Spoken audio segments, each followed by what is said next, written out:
Bienvenido a Diarios del Terror. Soy el narrador. Tu me gusta es vital, así que déjalo ahora y comenta desde dónde nos escuchas. Mira la etiqueta del video aquí abajo. Tenemos una selección con precios exclusivos para ti. Ahora, apaga la luz, ponte los audífonos, que vamos a empezar.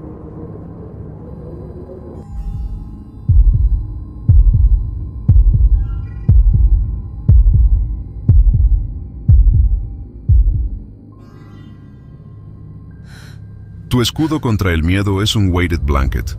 Hay varios modelos y pesos disponibles. Revisa el enlace y descansa. Nunca pensé que terminaría contándole esto a nadie, y menos de esta manera, pero hay cosas que se quedan atoradas en el pecho, como una bola de alambre de púas, y si no las sacas, terminan por pudrirte el alma desde adentro. Me llamo Rodolfo Mena, y llevo más de 20 años pegado al volante recorriendo las venas de asfalto que conectan el norte con el centro de este país. He visto de todo, o al menos eso creía. He visto accidentes que parecen puré de fierro y carne, y he visto amaneceres que te hacen creer en Dios, y he visto la maldad humana en formas que prefiero no recordar. Pero lo que ocurre en ese tramo de la carretera 85 rumbo a Nuevo Laredo no tiene nombre ni tiene lógica. Es algo que se mete debajo de la piel y te hiela la sangre aunque el termómetro marque 40 grados a la sombra. Todo comenzó un viernes de noviembre. Un viernes cualquiera, diría yo, si no fuera porque ahora sé que los viernes en esa carretera tienen un peso diferente, una densidad distinta. La ruta la conozco de memoria. Cada bache, cada curva, cada señal oxidada por el sol y el olvido. Salí de Monterrey ya tarde con la carga completa y la urgencia de llegar antes del amanecer para descargar y poder dormir un par de horas decentes. La 85 es una carretera traicionera. No solo por lo que la gente cuenta de los que te asaltan o te paran, sino por la carretera misma. Es solitaria, especialmente en ese tramo rural donde la civilización parece retroceder y dejar paso al monte bajo al mezquite, y a una oscuridad tan espesa que los faros apenas logran cortarla. Recuerdo que esa noche la niebla bajó de golpe. No fue gradual. Fue como si alguien hubiera tirado una manta blanca y pesada sobre el mundo. Dejé de ver las estrellas y dejé de ver las luces de los ranchos lejanos. Solo veía el asfalto gris y las líneas blancas que pasaban hipnóticas bajo las llantas. El ruido del motor diésel era lo único que me acompañaba. Ese ronroneo constante y grave que para nosotros los camioneros es como una canción de cuna peligrosa, porque si te confías te duermes, y si te duermes te mueres. Iba tomando café tibio de un termo viejo y escuchando la estática de la radio porque en esa zona la señal se pierde y solo quedan los ruidos blancos y las voces lejanas de otras frecuencias que entran y salen como fantasmas. El aire acondicionado de la cabina estaba apagado porque la noche estaba fresca, pero de pronto sentí un frío que no venía de afuera. Un frío que me caló los huesos y me hizo erizar los pelos de la nuca. Miré el tablero y todo estaba bien. La temperatura del motor estaba normal, la presión de aceite estaba bien, pero yo estaba temblando. Fue entonces cuando las vi. Las señales de tránsito a la orilla del camino empezaron a parpadear con el reflejo de mis luces altas, pero no era un reflejo normal. Parecía que vibraban, que se movían. Me tallé los ojos pensando que era el cansancio, que tantas horas mirando la carretera me estaban jugando una mala pasada. Bajé la velocidad un poco solo por precaución, y allí estaba ella. Al principio pensé que era un animal, un venado quizás o un perro extraviado de alguna granja cercana. Pero a medida que el camión avanzaba devorando metros de asfalto, la forma se hizo clara. Era una mujer. Estaba parada justo en el acotamiento al borde de la línea blanca, donde el asfalto se termina y empieza la tierra y la grava. Lo que me golpeó primero no fue ver a alguien allí a esas horas de la madrugada, sino cómo estaba. Llevaba un vestido ligero de color claro, tal vez blanco o beige, pero estaba sucio, manchado de tierra y grasa. Y estaba descalza.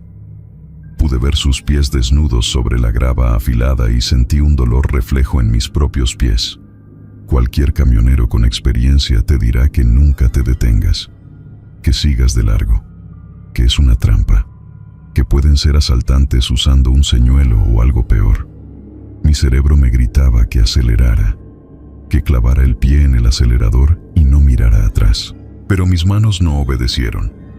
Mis manos y mis pies actuaron por su cuenta, guiados por una fuerza que no era la mía, o tal vez por una lástima estúpida que al final me costaría la paz mental. Comencé a frenar. El chirrido de los frenos de aire rompió el silencio de la noche y el camión se estremeció mientras perdía velocidad. Me orillé unos metros más adelante de donde ella estaba. Miré por el retrovisor. Allí seguía, inmóvil. La luz roja de las calaveras traseras la bañaba en un resplandor sangriento y difuso por la niebla. Esperé. No corrió hacia el camión. Caminó despacio, con una calma antinatural para alguien que está solo en medio de la nada a las 3 de la mañana. Escuché el sonido de sus pasos o imaginé que los escuchaba arrastrando los pies sobre las piedras hasta que llegó a la puerta del copiloto. Dudé un segundo antes de quitar el seguro. Mi corazón golpeaba contra mis costillas como un pájaro enjaulado. El instinto de supervivencia me decía que no lo hiciera, pero la curiosidad o la fatalidad ganaron. Abrí la puerta. El aire que entró en la cabina no olía a campo, ni a lluvia, ni a diésel. Olía a tierra mojada y a algo metálico, como a cobre, como a sangre vieja. Ella subió con dificultad. No me miró a los ojos. Se sentó en el asiento del copiloto y se quedó mirando al frente hacia la oscuridad que se extendía delante de nosotros. Buenas noches, le dije, y mi voz sonó extraña, ronca y ajena. ¿A dónde va? ¿Necesita ayuda? Ella no contestó de inmediato. Sus manos descansaban sobre su regazo. Eran manos pálidas con las uñas rotas y sucias de tierra negra. Su cabello le caía sobre la cara ocultando sus rasgos, pero pude ver que temblaba. No de frío. Temblaba como tiembla alguien que ha llorado durante horas y ya no le quedan lágrimas. Solo llévame, le dijo a la oscuridad con una voz que parecía venir de muy lejos o de muy profundo. Llévame lejos antes de que regresen. ¿Quiénes? Pregunté sintiendo que los vellos de mis brazos se levantaban. ¿Quiénes van a regresar? Los otros, susurró ella. Solo maneja. Por favor. Metí la velocidad y el camión volvió a ponerse en marcha. El peso de su presencia en la cabina era asfixiante. No era una compañía, era una carga. Sentía que el aire se volvía denso, difícil de respirar. Intenté no mirarla, pero mis ojos se desviaban hacia ella una y otra vez. Noté detalles que antes no había visto. Su ropa estaba rasgada en algunos lugares. Tenía moretones en los brazos, marcas oscuras que parecían dedos impresos en su piel pálida. Quise preguntar qué le había pasado. Si había tenido un accidente, si alguien la había lastimado, pero las palabras se me morían en la garganta. Había algo en ella que imponía silencio. Un silencio absoluto y pesado como una lápida. Manejamos durante kilómetros. El paisaje afuera era siempre el mismo, niebla y oscuridad. De vez en cuando un letrero pasaba fugazmente iluminado por mis faros, indicando distancias a pueblos que parecían no llegar nunca. Sabinas, Hidalgo, Vallecillo, nombres que flotaban en el vacío. La temperatura dentro de la cabina seguía bajando. Puse la calefacción al máximo, pero no servía de nada. El frío salía de ella. Era un foco de heladez que absorbía todo el calor a su alrededor. De repente ella se giró hacia mí. Fue la primera vez que vi su rostro claramente, y ojalá no lo hubiera hecho. No era un rostro monstruoso. No tenía colmillos ni ojos rojos. Era el rostro de una mujer joven, quizás de unos 20 y tantos años, pero sus ojos estaban vacíos. No había luz en ellos. Eran pozos negros sin fondo que reflejaban una tristeza infinita y un terror que iba más allá de la muerte. Su piel tenía ese tono grisáceo de la cera vieja. Aquí, dijo ella de pronto con urgencia. Aquí, bájame. Miré alrededor. No había nada. Estábamos en medio de un tramo recto rodeado de monte cerrado. No había luces, no había casas, ni siquiera había un acotamiento amplio para detenerse con seguridad. Pero aquí no hay nada, señorita, le dije tratando de mantener la calma. Es peligroso. Espere a que lleguemos a la próxima gasolinera o a un pueblo. No puedo dejarla aquí en medio de la nada. Aquí, gritó ella y su voz cambió. Se volvió estridente, desesperada. Tengo que bajar aquí antes de que ellos me encuentren. Para el camión. El miedo me invadió por completo. Frené de golpe mucho más brusco de lo que debía. El camión se amarró y las llantas chillaron contra el pavimento dejando marcas negras. Nos detuvimos en medio de la carretera con el motor jadeando. Ella no esperó. Abrió la puerta antes de que el camión se detuviera por completo. Escuché el golpe de la puerta al abrirse y el sonido del viento entrando. Me giré para decirle que tuviera cuidado, que esperara, pero la cabina estaba vacía. Me quedé congelado con las manos apretando el volante hasta que los nudillos se me pusieron blancos. Miré hacia la puerta abierta. No había nadie. Me asomé hacia abajo, hacia el estribo y el suelo. Nada. Solo la grava y la niebla que se arremolinaba con el viento. Señorita, grité, pero mi voz se la tragó la noche. Bajé del camión con una linterna en la mano. Las piernas me temblaban tanto que casi me caigo al pisar el suelo. Alumbré alrededor. Alumbré debajo del camión. Alumbré hacia el monte. Nada. No había huellas. No había rastro de que alguien hubiera bajado y corrido. El silencio era total. Ni grillos, ni viento, ni lechuzas. Solo el ronroneo del motor del camión en ralentí. Volví a subir a la cabina confundido y aterrado. Pensé que me estaba volviendo loco, que el cansancio me había hecho alucinar todo. Me senté en el asiento del conductor y cerré la puerta del copiloto. Fue entonces cuando lo vi, y esto es lo que no me deja dormir por las noches. Esto es lo que me hace despertar gritando empapado en sudor frío. El cinturón de seguridad del copiloto estaba abrochado. Yo no lo había abrochado. Ella tampoco lo había hecho cuando subió, o al menos yo no me di cuenta. Pero ahí estaba cruzado sobre el asiento vacío, enganchado en su seguro. Y cuando puse la mano sobre el asiento estaba caliente. No tibio, caliente. Como si alguien hubiera estado sentado allí durante horas generando un calor febril intenso. Pero al mismo tiempo el cinturón estaba helado al tacto. Sentí un vértigo horrible, una náusea que me subió desde el estómago. Arranqué el camión como pude y salí de allí quemando llantas sin importarme si rompía la transmisión o si me salía del camino. Manejé como un poseído hasta llegar a Nuevo Laredo. No paré. No miré los espejos. No encendí la radio.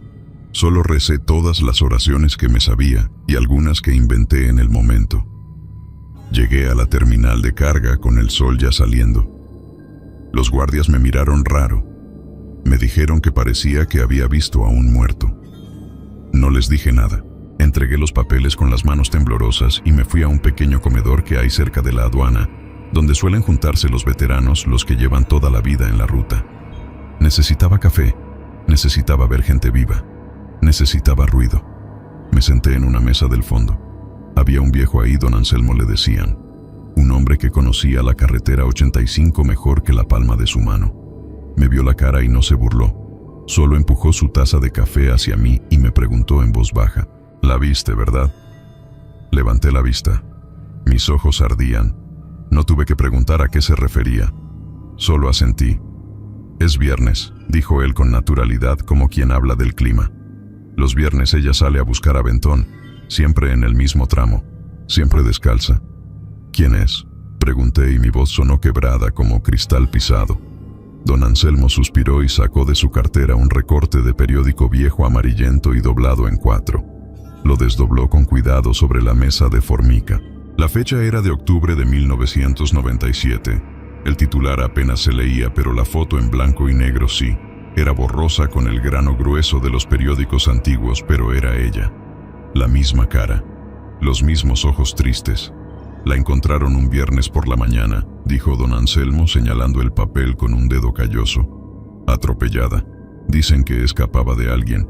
Unos tipos la venían siguiendo desde Monterrey. Se bajó de un auto en marcha, o la aventaron, no se sabe bien. Corrió hacia el monte pero no llegó. Un tráiler la embistió. El chofer ni se paró. Desde entonces aparece.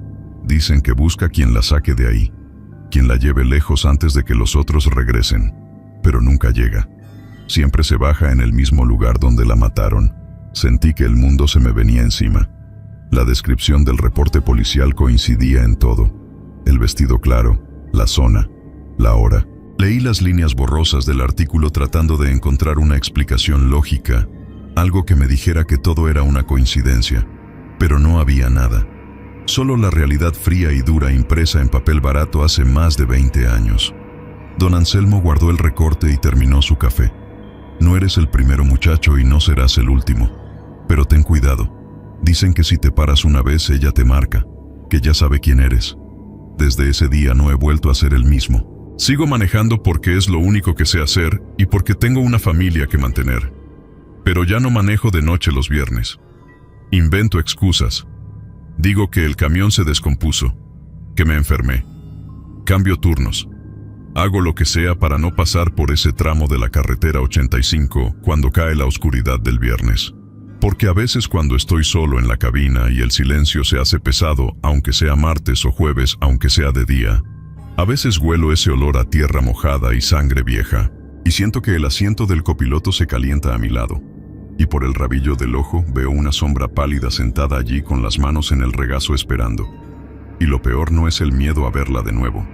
Lo peor es la duda terrible que me corroe cada vez que miro el espejo retrovisor. Porque ella dijo que quería bajar antes de que regresaran los otros. Y a veces me pregunto si al subirla a mi camión, si al dejarla entrar en mi espacio, no habré dejado entrar también a los que la perseguían. A veces cuando miro por los espejos hacia la oscuridad de la carretera veo luces que me siguen, luces que no pertenecen a ningún vehículo, y me pregunto si algún día me alcanzarán. La carretera tiene memoria, guarda los ecos de todo lo que pasa sobre ella. La sangre se lava con la lluvia, los fierros retorcidos se los llevan las grúas, pero el miedo se queda impregnado en el asfalto, se mete en la niebla. Se esconde en los acotamientos y espera a que pases solo, cansado y con la guardia baja, para recordarte que no eres el dueño del camino, que solo eres un intruso en un mundo de sombras que no comprendes. Si alguna vez andas por la carretera 85 rumbo a Nuevo Laredo y es viernes y es de noche y ves una niebla que no debería estar ahí, no te pares. Por lo que más quieras, no te pares, aunque veas a una mujer descalza y asustada. Aunque tu corazón te diga que la ayudes, acelera, sube el volumen de la radio, reza, y no mires atrás, porque hay pasajeros que nunca terminan su viaje y hay destinos a los que no quieres llegar. Y ella siempre está esperando el próximo viernes. Ahora cada vez que paso por ese kilómetro exacto siento un escalofrío. Veo las cruces a los lados del camino, esas pequeñas casitas que la gente pone para recordar a sus muertos, y me pregunto cuál será la de ella. O si acaso tiene una. Tal vez nadie reclamó su cuerpo. Tal vez sigue ahí atrapada en ese bucle eterno de huida y muerte. Y yo fui testigo. Fui parte de su historia por unos minutos. El asiento sigue allí a mi derecha vacío, pero el cinturón de seguridad ya no sirve. El mecanismo se trabó ese día. Se quedó atascado en la posición de abrochado y no he querido arreglarlo. Es mi recordatorio. Mi amuleto o mi maldición. Me recuerda que hay puertas que una vez que se abren no se pueden volver a cerrar, y que en la soledad de la cabina nunca estamos realmente solos. Es curioso cómo cambia tu percepción de la realidad. Antes para mí la oscuridad era solo ausencia de luz. Ahora sé que la oscuridad es una presencia. Tiene peso, tiene intención. Me observa. Y sé que ella sigue ahí afuera en la niebla con sus pies descalzos y sangrantes, esperando el sonido de un motor para intentar una vez más escapar de un destino que ya la alcanzó hace décadas. A veces me gustaría buscar su nombre, saber quién era antes de convertirse en la mujer de la carretera. Pero me da miedo. Me da miedo que al ponerle nombre la haga más real, que al saber quién era termine de atarla a mí. Así que prefiero dejarlo así. Ella es el viernes. Ella es la niebla. Ella es el misterio de la 85. Y yo soy solo Rodolfo Mena, un camionero que vio lo que no tenía que ver y que ahora vive contando los días para que no sea viernes. Porque el calendario avanza inexorable y el viernes siempre llega con su manto de oscuridad y su promesa de terror. Y yo sigo aquí en la carretera mirando el asfalto correr, esperando no ver nunca más esa señal parpadeante, ni esos pies descalzos sobre la grava.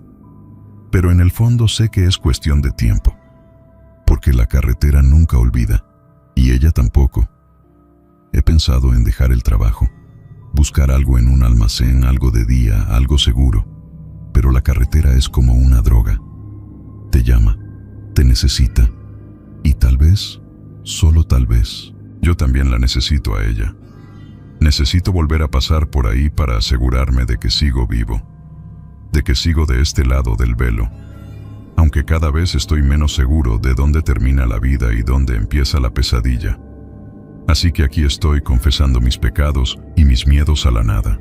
Espero que si escuchas esto me creas, y si no me crees al menos hazme caso. Cuídate de los viernes en la 85, cuídate de la mujer descalza, y sobre todo cuídate de tu propia compasión, porque en esa carretera la compasión es la llave que abre la puerta al infierno. Y una vez que entras, el viaje nunca termina.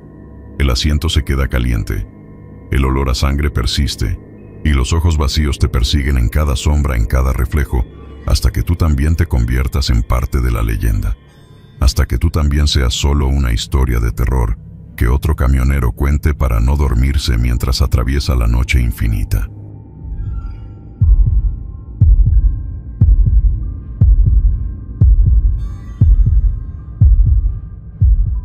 No te quedes desprotegido en medio del terror. Elige una dog collar para tu compañero, una que lo mantenga firme y te proteja de todo mal. Tenemos modelos Tactical, Soft Padded y muchos otros.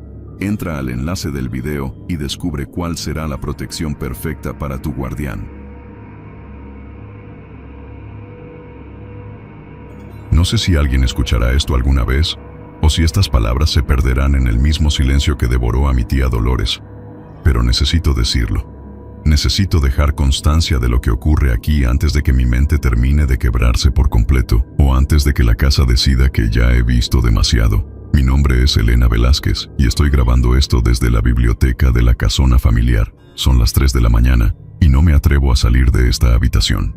No mientras sea viernes. Todo comenzó hace 2 meses, cuando recibí la noticia de que la tía Dolores había fallecido y que yo, su única sobrina viva, era la heredera universal de la propiedad.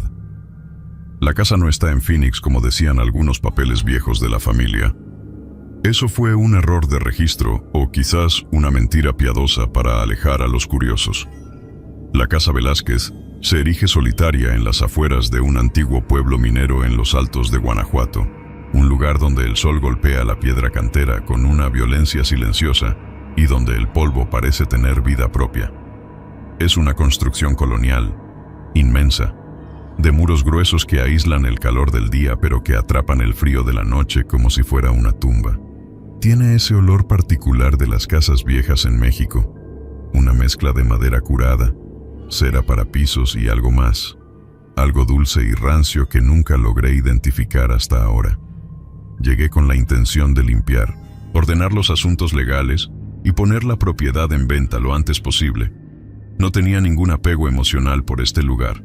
De niña, mis padres rara vez me traían a visitar a la tía Dolores. Ella era una mujer severa, obsesiva con el orden y el silencio. Recuerdo que nos obligaba a usar pantuflas de tela sobre los zapatos para no rayar los pisos de madera y nos prohibía terminantemente subir al ático o bajar al sótano. La casa era su santuario y su prisión, y ahora supongo que es la mía. La primera semana transcurrió con una normalidad abrumadora.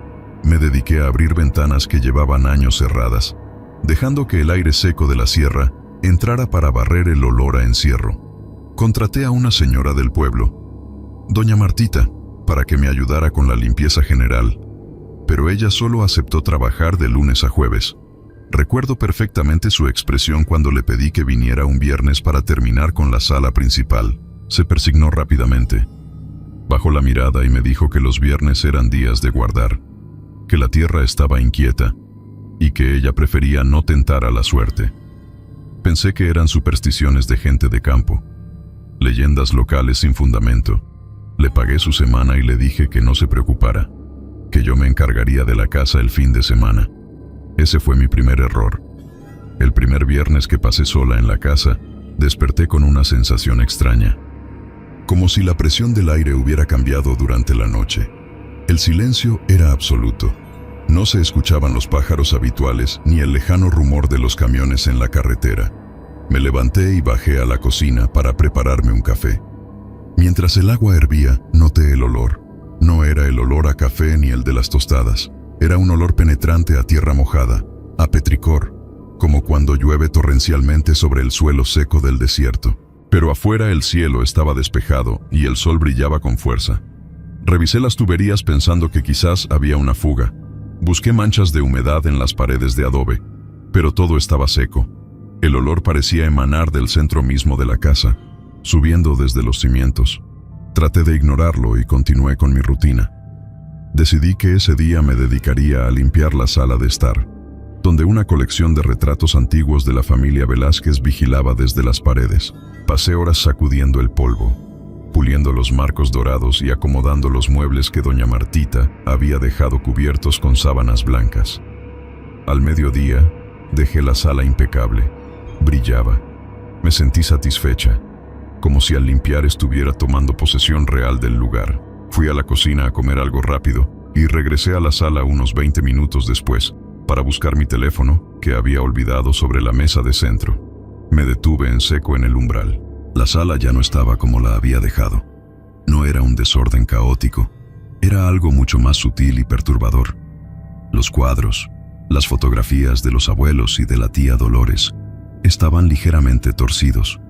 No mucho, apenas unos milímetros hacia la izquierda, pero lo suficiente para que mi ojo, entrenado por la misma obsesión familiar por el orden, lo notara de inmediato.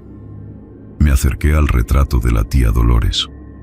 Una fotografía en blanco y negro, donde ella aparecía joven y severa frente a esta misma casa. Enderecé el marco con manos temblorosas, diciéndome a mí misma que había sido el viento o las vibraciones de algún camión pesado pasando a kilómetros de distancia. Pero entonces bajé la vista al suelo. Sobre la madera recién encerada y brillante, había huellas. No eran huellas de zapatos ni de pies descalzos definidos. Eran manchas de polvo fino, tierra rojiza y suelta, como si alguien hubiera arrastrado algo pesado y sucio a través de la habitación. El rastro comenzaba en el centro de la sala y terminaba abruptamente frente a la puerta del pasillo que conducía a la escalera del sótano. Sentí un frío repentino recorriéndome la espalda. Yo estaba sola en la casa. Todas las puertas y ventanas estaban cerradas con llave desde adentro. Me acerqué al rastro de tierra. Estaba fresca, húmeda, contrastando con la sequedad del ambiente. La toqué con la yema del dedo y sentí su frialdad.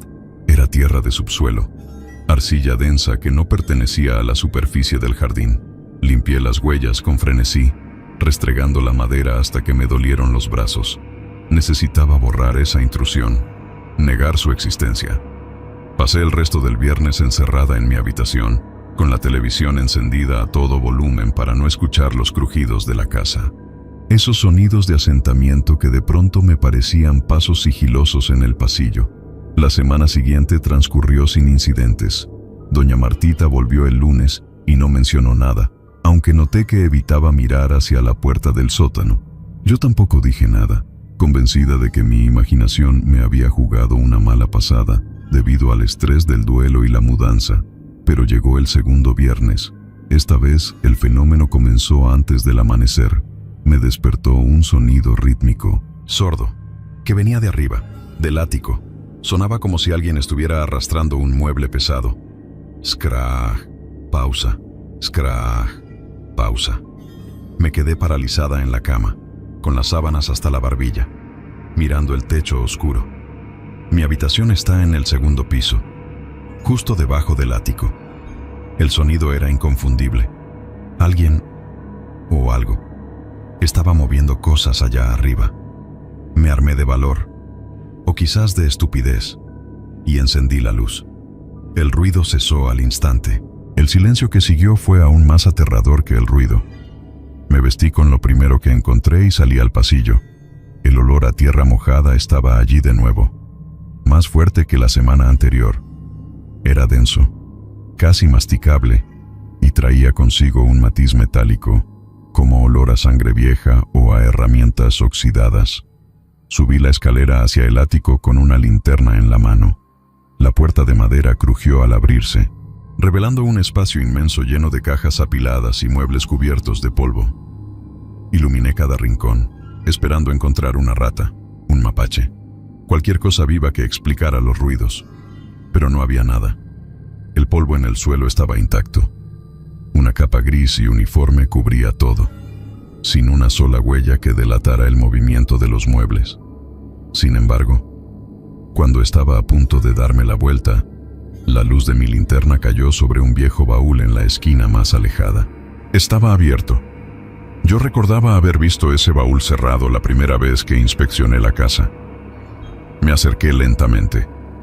Dentro no había tesoros ni secretos familiares. Solo trapos viejos, cepillos de cerdas duras desgastados por el uso y botellas vacías de productos de limpieza de marcas que dejaron de existir hace décadas. Fue entonces cuando lo escuché. Abajo, en la planta baja, pasos. Eran pasos pesados, lentos, y venían acompañados por el sonido inconfundible de un manojo de llaves chocando contra su propia cadera. Clink, clink, clink. El sonido que hacía mi tía Dolores cuando caminaba por la casa supervisando la limpieza. Pero mi tía estaba muerta. Yo misma había sostenido la urna con sus cenizas. Me quedé inmóvil en el ático, atrapada por el terror. Los pasos se movían por el pasillo de la planta baja. Entraban a la cocina, salían, cruzaban el vestíbulo y se detenían frente a la escalera principal. Contuve la respiración, esperando escuchar el crujido del primer escalón. Pero no subieron. En su lugar, escuché el sonido de una puerta abriéndose, el rechinar de bisagras mal aceitadas que conocía muy bien. La puerta del sótano. Esa puerta siempre estaba cerrada con llave. Era la única regla inquebrantable de la casa. Yo tenía la única llave en mi llavero, que estaba en mi bolsillo en ese mismo instante. Bajé del ático corriendo, impulsada por un pánico irracional que me decía que si no veía lo que estaba pasando, me volvería loca. Llegué a la planta baja y el olor a tierra era insoportable. Me hacía lagrimear los ojos. Corrí hacia el pasillo del sótano. La puerta estaba abierta de par en par. Una oscuridad absoluta emanaba de las escaleras que descendían hacia las entrañas de la casa. El aire que subía de ahí estaba helado, mucho más frío que el resto de la casa. Y en los escalones de madera vi de nuevo las huellas. Tierra fresca, barro rojo. Pero esta vez no subían, bajaban. Cerré la puerta de un golpe y le pasé el cerrojo, temblando incontrolablemente. Me encerré en mi cuarto y no salí hasta que la luz del sol del sábado inundó la habitación. Cuando bajé a la mañana siguiente, el olor había desaparecido. La puerta del sótano estaba cerrada con llave, tal como la había dejado. Pero en el suelo, frente a la puerta, había un pequeño montículo de tierra fresca, como si alguien se hubiera sacudido las botas antes de entrar, o antes de salir. Empecé a investigar. Necesitaba entender. Busqué entre los papeles de la tía Dolores en el despacho. Pasé días leyendo diarios antiguos, libros de contabilidad, cartas. No encontré nada sobre fantasmas o maldiciones, solo la crónica de una vida solitaria dedicada al mantenimiento de una casa que era demasiado grande para una sola persona. Pero entonces, encontré la carpeta con los documentos médicos y legales, el acta de defunción. Leí la fecha y sentí que el suelo desaparecía bajo mis pies. Tía Dolores había muerto un viernes. La causa de la muerte estaba escrita con una caligrafía burocrática y fría. Traumatismo cráneoencefálico severo consecuente a caída. Lugar del fallecimiento. Escaleras del sótano de la residencia habitual. Ella había caído por esas escaleras. Un viernes, la pieza que faltaba encajó en mi mente con un sonido macabro. No era solo que la casa estuviera embrujada, era que la casa estaba repitiendo el evento, como un disco rayado, como una herida que se abre cada 7 días. Llegó el tercer viernes, el de hoy. Me preparé, no iba a esconderme.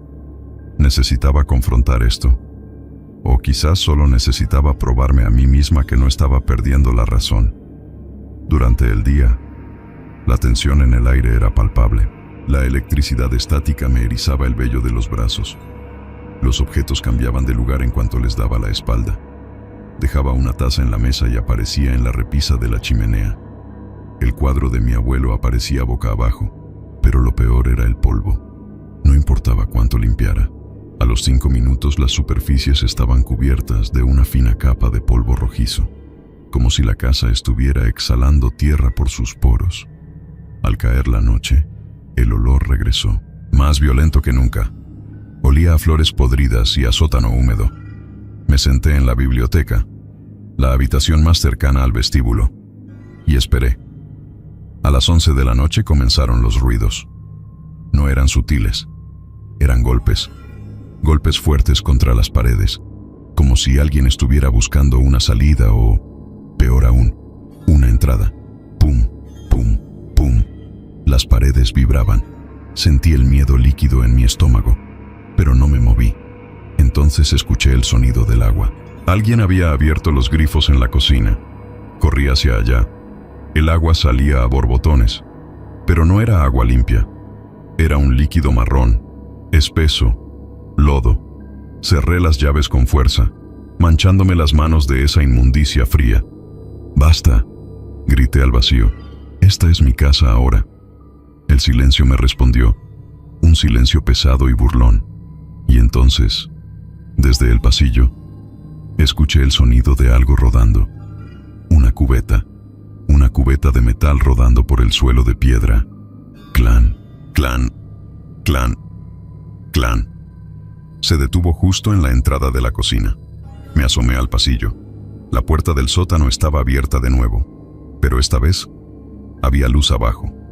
Una luz pálida y amarillenta, como de una bombilla vieja a punto de fundirse. Caminé hacia la puerta.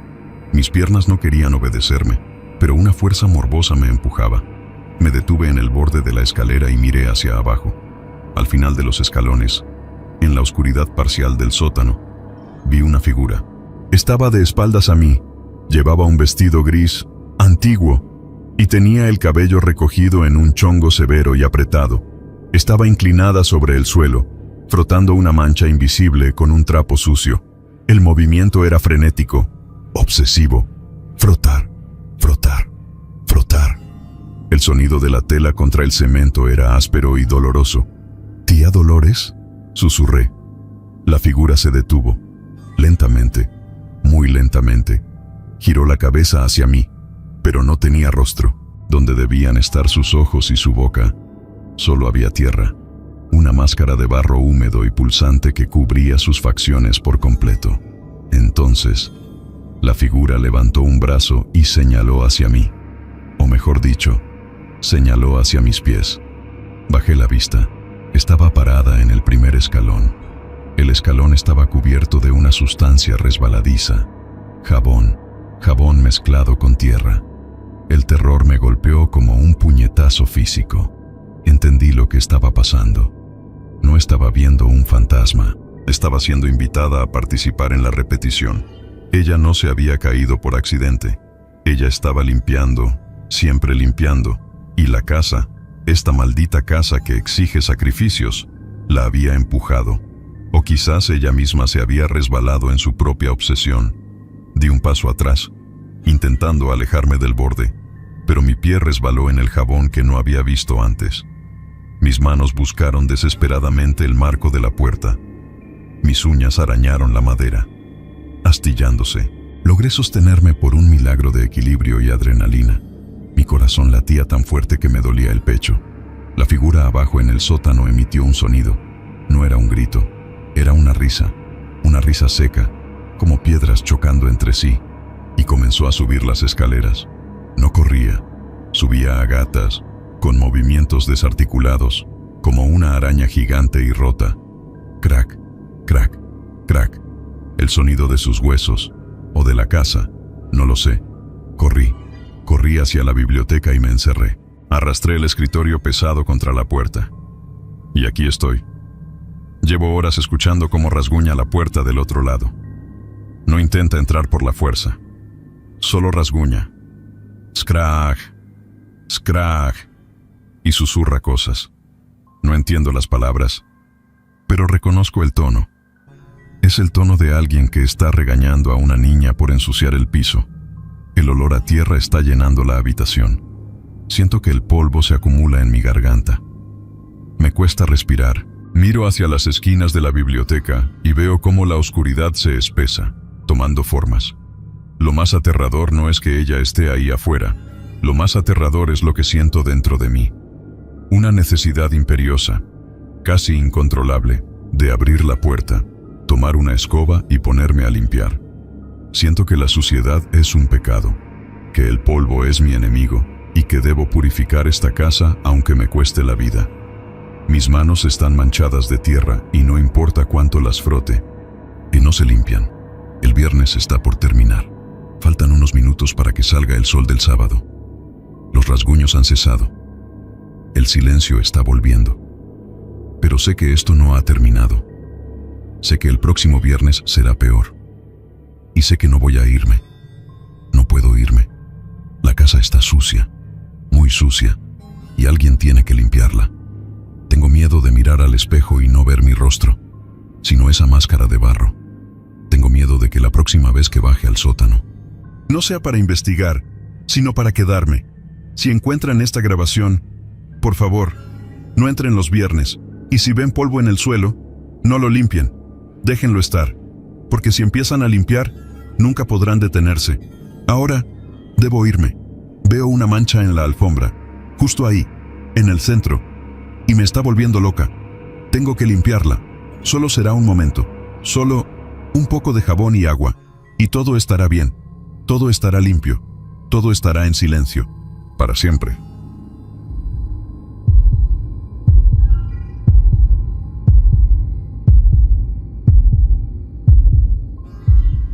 Nunca pensé que el silencio pudiera tener peso ni textura. Pero desde aquella tarde en las afueras de Chihuahua sé que el silencio pesa toneladas y raspa la garganta como si estuvieras tragando polvo de óxido. Lo que voy a contar no es una historia de fantasmas en el sentido tradicional, ni tampoco es algo que pueda probar con la evidencia que tengo guardada en mi disco duro, porque cada vez que intento abrir el archivo, el reproductor se congela en el mismo minuto exacto y la pantalla se llena de ruido digital. Mi nombre es Marcos. Y solía dedicarme a la exploración urbana, buscando sitios abandonados para documentar la decadencia de la industria en el norte del país. Pero después de lo que vivimos Sofía y yo en esa fábrica textil, juré no volver a cruzar una cinta de prohibido el paso jamás. Todo comenzó con un rumor que escuchamos en una cantina cerca del centro de la ciudad, donde unos viejos operarios hablaban sobre la planta que cerró a finales de los 90. Decían que la maquinaria se había quedado intacta porque la empresa quebró de la noche a la mañana y los dueños huyeron dejando todo tal cual estaba, incluso con los rollos de tela a medio procesar en las máquinas. Lo que nos llamó la atención no fue el abandono en sí mismo, sino la especificidad del rumor que aseguraba que los viernes por la tarde, cuando el sol empezaba a caer y las sombras se alargaban dentro de la nave industrial, las máquinas volvían a funcionar sin electricidad. Nos pareció una tontería una de esas leyendas urbanas que la gente inventa para darle sabor a la monotonía del desierto. Pero como creadores de contenido necesitábamos algo impactante, y la idea de una fábrica fantasma en medio de la nada sonaba perfecta para nuestro canal. Recuerdo que el viaje hasta allá fue largo y caluroso. El sol de Chihuahua no perdona, y el aire caliente entraba por las ventanillas del coche secándonos los ojos y la boca. Sofía iba revisando el equipo, las cámaras, las grabadoras de audio y las linternas mientras yo conducía siguiendo un mapa dibujado a mano que nos había dado uno de los hombres en la cantina. Cuando por fin divisamos la estructura de la fábrica sentimos un escalofrío que no tenía nada que ver con la temperatura.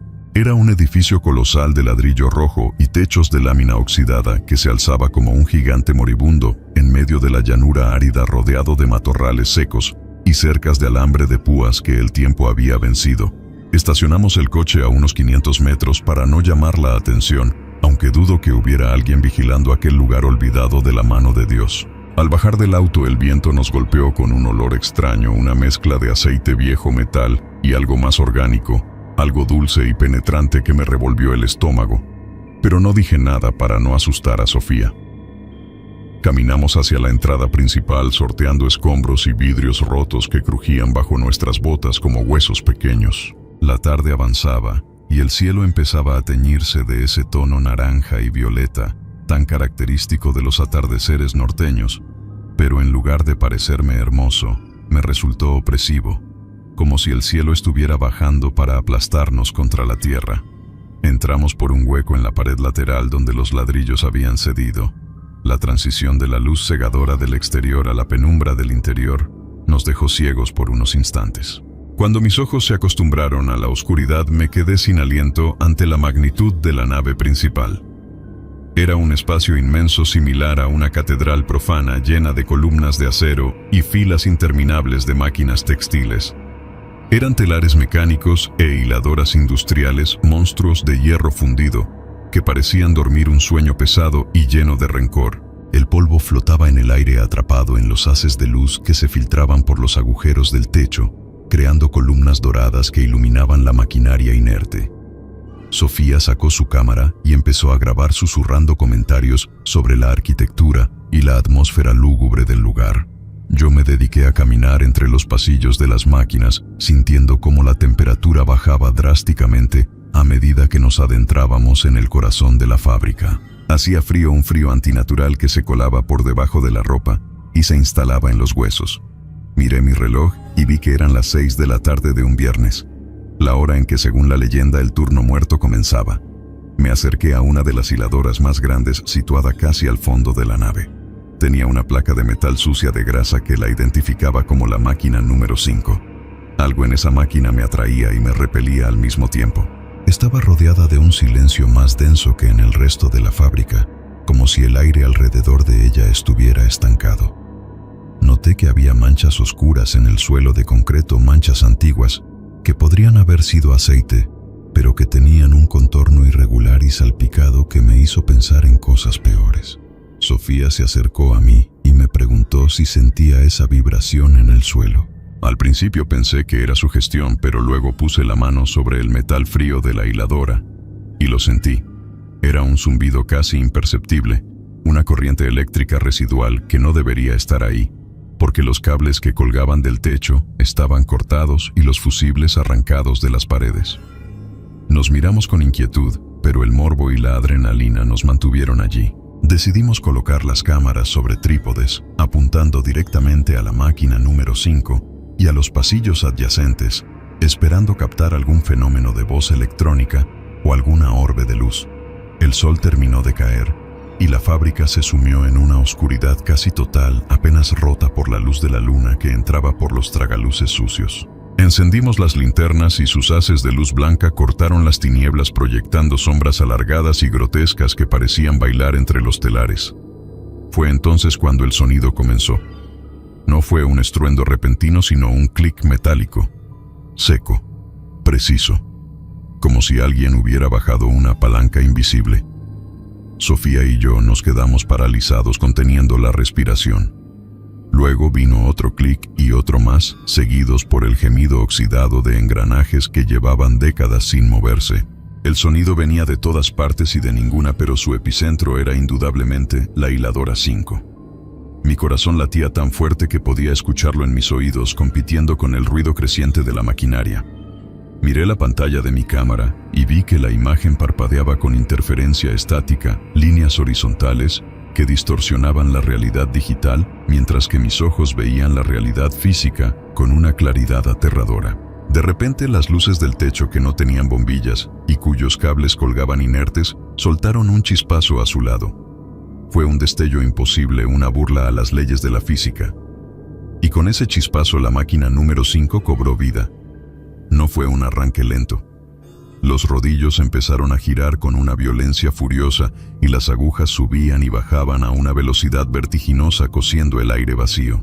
El ruido se volvió ensordecedor, una cacofonía de metal contra metal que retumbaba en las paredes de la fábrica y nos hacía vibrar los dientes.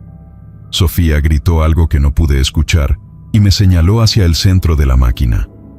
Al principio no quise mirar porque el instinto de supervivencia me gritaba que corriera, que saliera de allí y no mirara atrás, pero mis ojos desobedecieron y se clavaron en el espacio entre los rodillos giratorios. Allí donde debería haber hilos de algodón y lana, había una sombra. No era una sombra proyectada por nuestras linternas ni por la luna. Era una sombra tridimensional, densa y oscura como un agujero en la realidad. Tenía forma humana, o al menos recordaba la forma de un hombre, pero sus extremidades estaban torcidas en ángulos imposibles y su torso parecía estar siendo estirado y comprimido por la maquinaria invisible. La figura de sombra se movía con los rodillos atrapada en un ciclo eterno de repetición. Podía ver o creía ver cómo la máquina la jalaba hacia adentro, cómo los engranajes trituraban esa oscuridad compacta y luego la escupían para volver a empezar. Y aunque el ruido de la máquina era infernal por debajo de ese estruendo mecánico, empecé a escuchar otro sonido. Era un grito, un alarido humano desgarrador y agónico, que no sonaba como si viniera de una garganta física, sino como si emanara de las propias paredes de la fábrica. Era el sonido del dolor puro y sin filtro. Sofía estaba en el suelo con las manos tapándose los oídos y los ojos cerrados, llorando de terror. Yo intenté agarrar la cámara, quería grabar, quería tener la prueba de que no nos habíamos vuelto locos, pero cuando toqué el aparato, sentí una descarga eléctrica que me entumeció el brazo hasta el hombro. La cámara cayó al suelo y la lente se hizo añicos, pero la grabación continuó porque la luz roja de REC seguía parpadeando en la oscuridad como un ojo malvado. El aire se volvió gélido, tan frío que podía ver mi propio aliento condensarse en nubes blancas frente a mí. La sombra en la máquina pareció notar nuestra presencia. Dejó de girar con los rodillos por un segundo, desafiando la inercia de la máquina, y giró lo que debería haber sido su cabeza hacia nosotros. No tenía rostro, no tenía ojos ni boca, solo una superficie lisa y negra como el alquitrán. Pero sentí su mirada. Sentí un odio antiguo y profundo, un resentimiento que había estado fermentando en esa fábrica durante años, esperando un viernes cualquiera para manifestarse. La sombra extendió un brazo largo y deforme hacia Sofía, y en ese momento el miedo rompió mi parálisis. Me abalancé sobre ella, la levanté del suelo casi a rastras y empezamos a correr hacia la salida. No miramos atrás, pero podíamos escuchar cómo el ruido de la máquina cambiaba. Ya no era solo el sonido de engranajes y pistones. Ahora sonaba como pasos pesados, pasos de metal que golpeaban el concreto persiguiéndonos. Corrimos por los pasillos interminables tropezando con cajas viejas y pedazos de maquinaria. Las sombras de los telares parecían cobrar vida a nuestro paso, estirándose para intentar agarrarnos los tobillos. La fábrica parecía haberse hecho más grande, los pasillos se alargaban como en una pesadilla donde por más que corres, nunca llegas a la puerta. El olor a aceite y sangre se hizo insoportable, llenándonos los pulmones y haciéndonos toser. Escuchaba los jadeos de Sofía y sus sollozos entrecortados, y yo solo podía pensar en las llaves del auto, en si las tenía en el bolsillo o si se me habían caído al levantarla. La salida apareció frente a nosotros como un rectángulo de luz de luna salvadora. Nos lanzamos a través del hueco en la pared, raspándonos la piel y rompiendo la ropa, pero no nos importó. Salimos al aire libre a la noche del desierto y seguimos corriendo hasta llegar al coche. Mis manos temblaban tanto que me costó horrores meter la llave en el contacto. Detrás de nosotros la fábrica se alzaba en silencio. El ruido había cesado de golpe en el momento en que cruzamos el umbral hacia el exterior. Ya no había zumbidos, ni golpes metálicos, ni gritos. Solo el canto de los grillos y el viento moviendo los arbustos. Arrancamos el coche y salimos quemando llanta, dejando atrás esa maldita estructura. No hablamos durante la primera hora de viaje.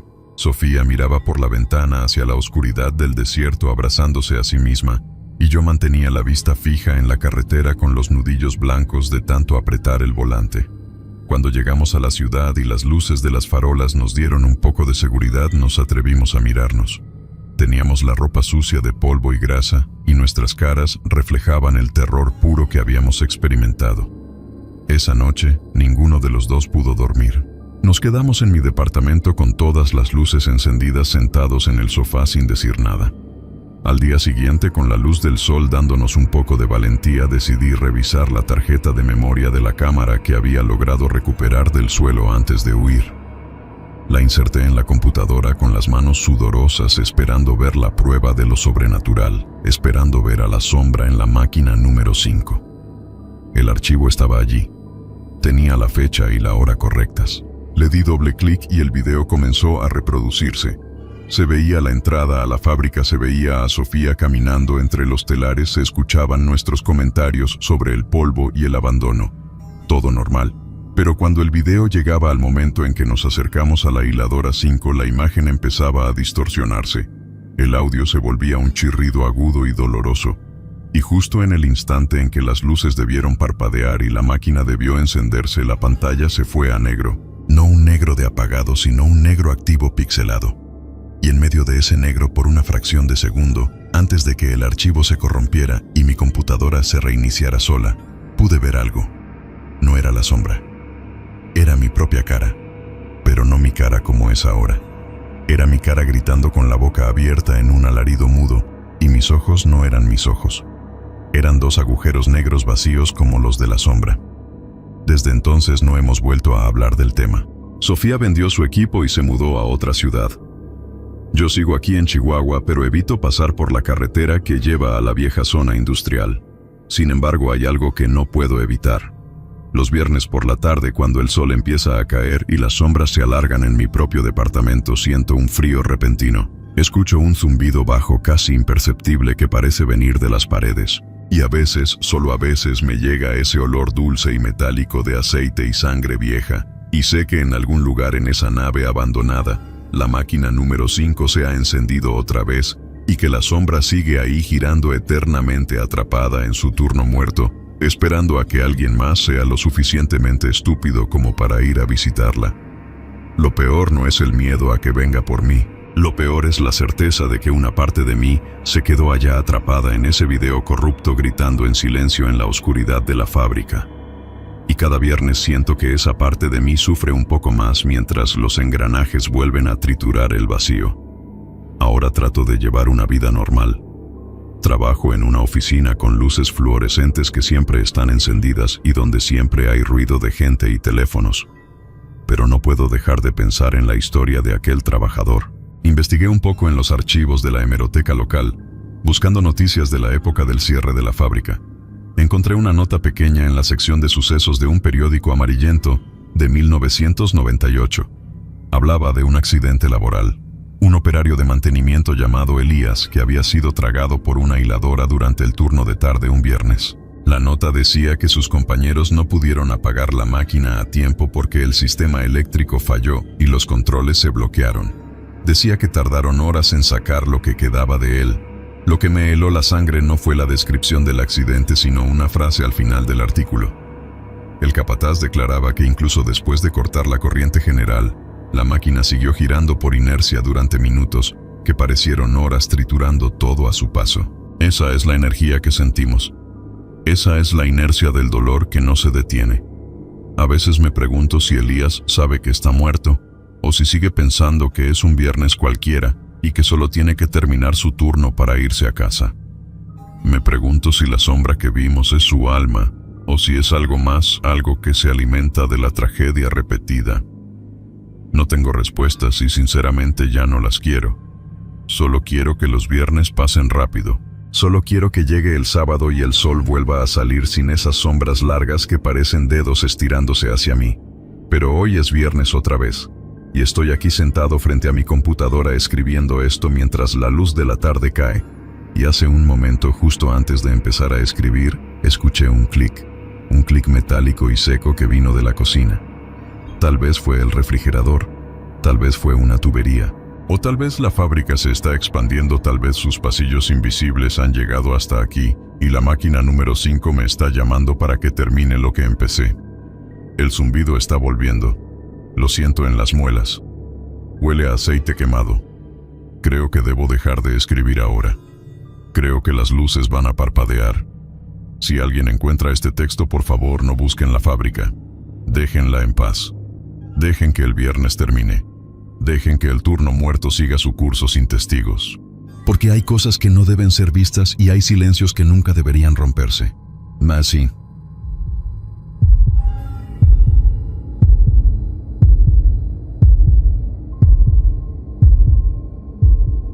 Mi nombre es Luis Amaro, y necesito dejar constancia de esto antes de que mi memoria empiece a distorsionar los hechos, o antes de que la gerencia decida borrar las cintas de seguridad otra vez para proteger la imagen de la empresa. Trabajo como guardia de seguridad en el turno de noche del metro de Los Ángeles, específicamente cubriendo las estaciones de la línea roja. La gente piensa que el metro se apaga cuando cierran las rejas, pero allá abajo la vida sigue. O quizás debería decir que allá abajo es donde la muerte se pasea con más libertad cuando los vivos se han ido a dormir. El silencio en los túneles profundos no es una ausencia de ruido, es una presión física que te empuja los tímpanos hacia adentro. Es un zumbido eléctrico constante mezclado con el goteo de aguas filtradas y el crujido del concreto, asentándose bajo el peso de la ciudad entera. Llevo 6 años en este puesto y creía haberlo visto todo. Desde gente durmiendo en los conductos de ventilación hasta peleas que terminan mal en los andenes vacíos. Pero lo que ocurre los viernes a las 2:13 de la madrugada no tiene explicación en ningún manual de procedimientos. Todo empezó hace 3 meses. Recuerdo que era un viernes de principios de noviembre y el aire acondicionado de la estación estaba fallando. Hacía un frío antinatural en el andén principal, esa clase de frío húmedo que se te mete en las articulaciones y te hace doler viejas lesiones. Mi trabajo a esa hora consiste en verificar que no quede nadie en los vagones antes de que los trenes sean llevados a las vías muertas para mantenimiento o limpieza. Es una rutina monótona. Caminar, linterna, verificar.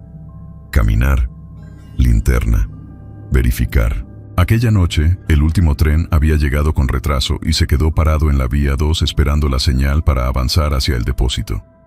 El conductor ya se había bajado para ir al baño, dejándome a mí la responsabilidad de la inspección final. Subí al primer vagón.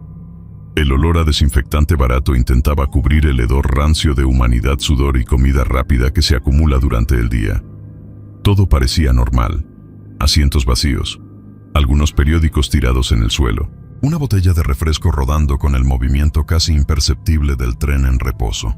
Avancé hacia el segundo vagón y luego al tercero. Fue entonces cuando el sistema de monitoreo interno del tren emitió un pitido. Llevo una tableta conectada a la red de sensores del metro. Es una herramienta útil que nos indica si hay puertas mal cerradas o fallos en la iluminación, pero también nos muestra la distribución de peso en los vagones. El sistema de suspensión neumática ajusta la altura del tren, basándose en la carga para nivelarlo con el andén. Miré la pantalla de mi tableta. Un punto rojo parpadeaba en el diagrama del cuarto vagón. El sensor de carga indicaba la presencia de aproximadamente 80 kilogramos concentrados en un solo asiento. El asiento B4, del lado de la ventanilla. Me detuve en el pasillo de conexión entre vagones, sintiendo un escalofrío que no tenía nada que ver con el aire acondicionado. Podía ver el interior del cuarto vagón a través del cristal de la puerta intermedia. Estaba vacío, completamente vacío. Las luces fluorescentes parpadeaban con ese ritmo estroboscópico que te marea si lo miras demasiado tiempo, pero iluminaban cada rincón. No había nadie. Pensé que sería una maleta olvidada. A veces la gente deja equipaje pesado y sale corriendo. Abrí la puerta corrediza y entré. El sonido de mis botas resonó con un eco metálico. Caminé despacio hacia el asiento B4. No había maleta, no había bultos, no había nada. Sin embargo, al acercarme noté algo que hizo que se me erizara el vello de la nuca. El cojín del asiento. Ese tapizado de tela áspera y patrones geométricos desgastados. Estaba hundido. Estaba deprimido en el centro, con la forma exacta de unos glúteos y unos muslos, como si alguien invisible estuviera sentado allí mismo, en ese preciso instante, ejerciendo una presión constante y pesada. Me quedé paralizado.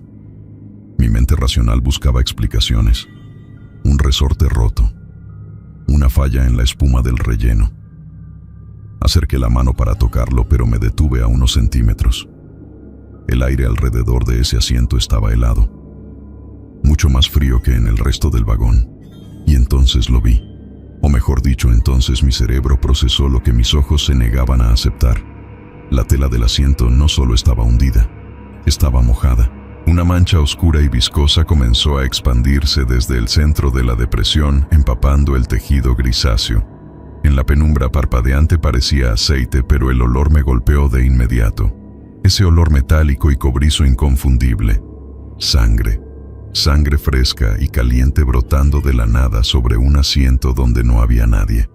Retrocedí tropezando con mis propios pies. La tableta en mi mano volvió a pitar. Miré la pantalla.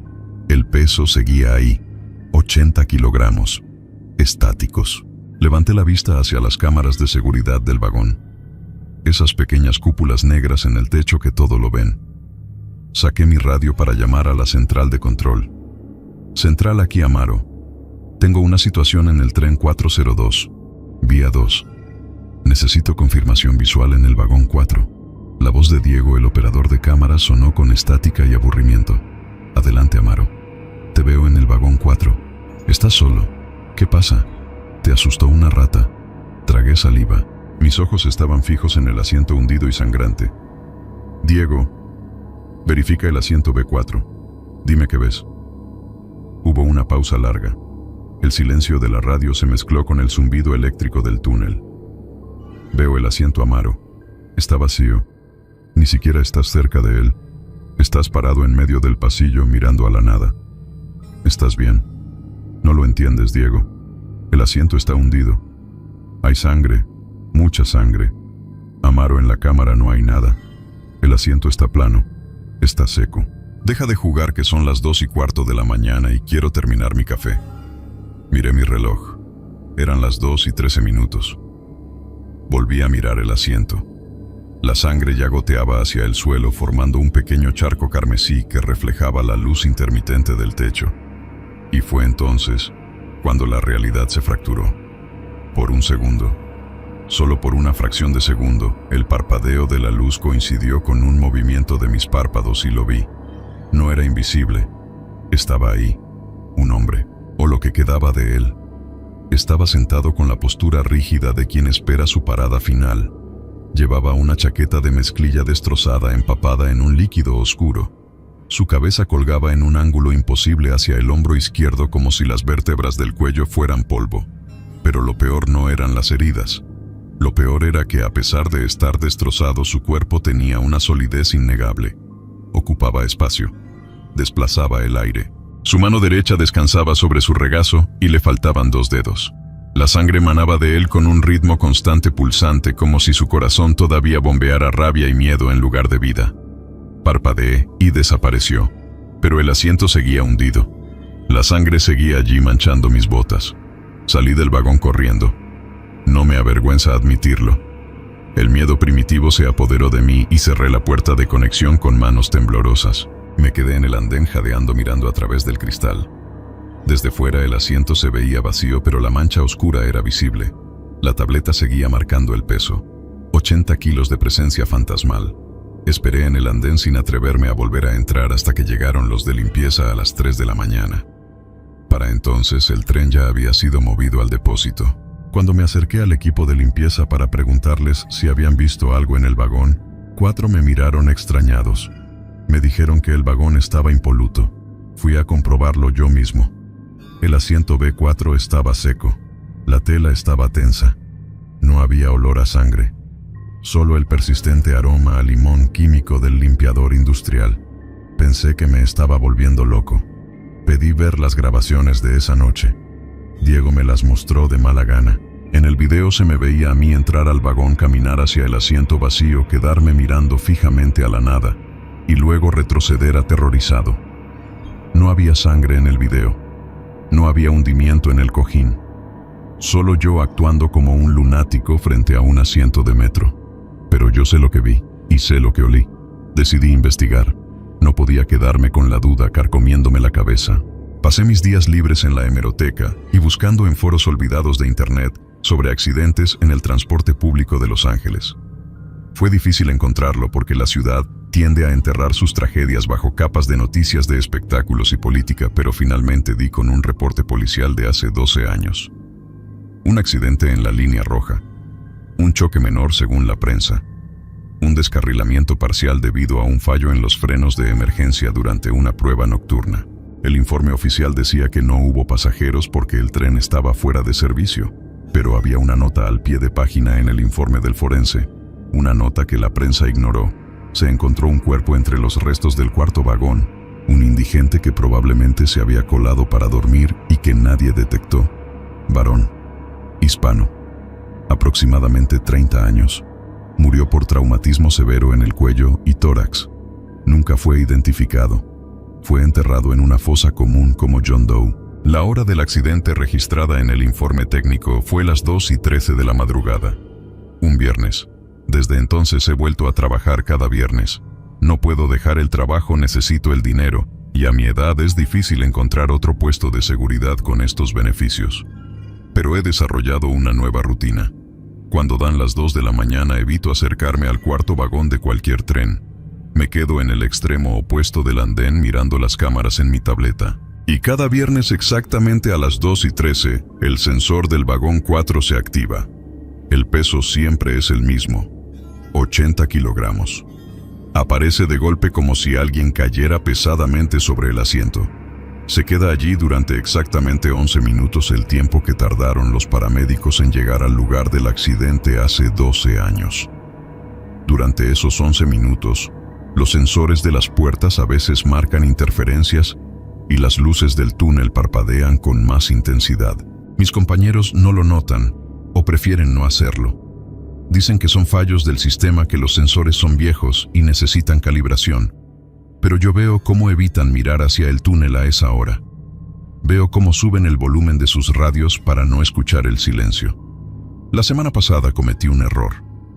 Me distraje revisando un reporte de graffiti y terminé caminando cerca del vagón 4 justo cuando el reloj marcó las 2:13. Estaba en el andén al otro lado del cristal. El tren estaba parado. Las luces interiores estaban encendidas. No quería mirar. Juro por la vida de mi madre que no quería mirar. Pero mis ojos se desviaron por instinto hacia la ventanilla del asiento B4. Estaba allí. Esta vez no desapareció cuando parpadeé. Esta vez él estaba mirando hacia afuera. Tenía la cara pegada al cristal. Su rostro estaba aplastado contra la ventana, deformado por la presión y manchado de sangre oscura que se deslizaba por el vidrio. Sus ojos, Dios mío, sus ojos estaban abiertos, blancos, sin iris, sin vida, pero llenos de una conciencia terrible. Me estaba mirando directamente a mí. Su boca se movía lentamente articulando palabras que no podía escuchar a través del vidrio blindado, pero que entendí perfectamente por el movimiento de sus labios rotos. Ayúdame. Y luego sonrió. Una sonrisa llena de dientes rotos y sangre coagulada. Levantó su mano, la mano a la que le faltaban 2 dedos, y golpeó el cristal. Toc. El sonido fue suave, pero en el silencio del túnel sonó como un disparo. Toc, toc. Retrocedí cayendo al suelo. Mi radio se disparó con la voz de la central preguntando si estaba bien, pero yo no podía responder. Solo podía ver cómo la figura se desvanecía lentamente, no como un fantasma de película, sino como si la realidad misma lo estuviera borrando, dejando solo la mancha de sangre en el cristal que se evaporó segundos después. Ahora sé que no es un residuo, no es una grabación del pasado que se repite. Él está atrapado allí, en ese bucle de dolor y muerte a las 2:13, y ahora sabe que yo puedo verlo. Sabe que soy el único que lo nota. El viernes se acerca de nuevo. Hoy es jueves por la noche y estoy escribiendo esto en mi caseta de seguridad antes de empezar mi turno. Siento una presión en el pecho, una ansiedad que me impide respirar bien. He pedido el cambio de turno, pero me lo han denegado. Tengo que bajar. Tengo que volver a ese andén. Lo que más me aterra no es verle de nuevo. Lo que más me aterra es que ayer, mientras revisaba los sensores de los trenes vacíos a plena luz del día, noté algo en la tableta. El sensor del asiento B4 marcó un peso fugaz. Solo un segundo. Como un parpadeo. Eran las 12 del mediodía. No debería estar ahí a esa hora. Su hora son las 2:13. Pero creo que se está haciendo más fuerte. O quizás se está cansando de esperar solo los viernes. Siento que me sigue. A veces, cuando voy en mi coche de regreso a casa, miro por el espejo retrovisor y me parece ver una sombra en el asiento trasero. Huelo ese olor a cobre y electricidad estática en mi propia cocina. El túnel no es el único lugar oscuro. Los túneles de Los Ángeles se extienden mucho más allá del metro. Se meten en tu mente. Y creo que él ha encontrado una salida a través de mí. Si el próximo viernes alguien encuentra mi puesto vacío, o si ven en las cámaras que estoy hablando solo frente a un vagón desierto, no dejen que me acerque. Por favor, no me dejen subir a ese tren, porque tengo la terrible certeza de que la próxima vez que las puertas se cierren a las 2:13, yo no estaré en el andén. Estaré sentado a su lado sintiendo el peso de la tierra sobre nosotros, esperando eternamente a que lleguen unos paramédicos que nunca vendrán. Son las 2:10. Faltan 3 minutos. El aire acaba de volverse helado en la caseta. La tableta sobre mi escritorio se ha encendido sola. El sensor marca 80 kilos, pero esta vez no es en el tren. El sensor que se ha activado es el de la silla de visitas que está justo detrás de mí en esta habitación cerrada. No quiero voltear. Escucho el goteo. Escucho la respiración entrecortada y húmeda a mis espaldas. Huele a sangre vieja. Dios, ayúdame. Está aquí.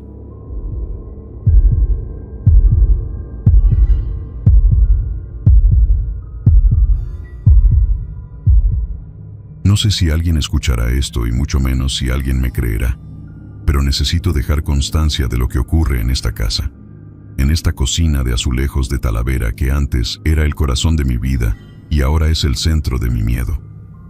Vivo en una casa pequeña, en una de esas calles antiguas de Puebla donde el empedrado todavía se asoma debajo del asfalto mal puesto y donde las fachadas coloniales esconden historias que nadie quiere contar.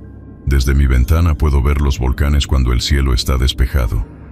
Esos gigantes de piedra y nieve que parecen vigilarlo todo con indiferencia. Pero mi horror no viene de fuera. No viene de las leyendas que cuentan los viejos en el Zócalo, ni de los callejones oscuros del centro histórico.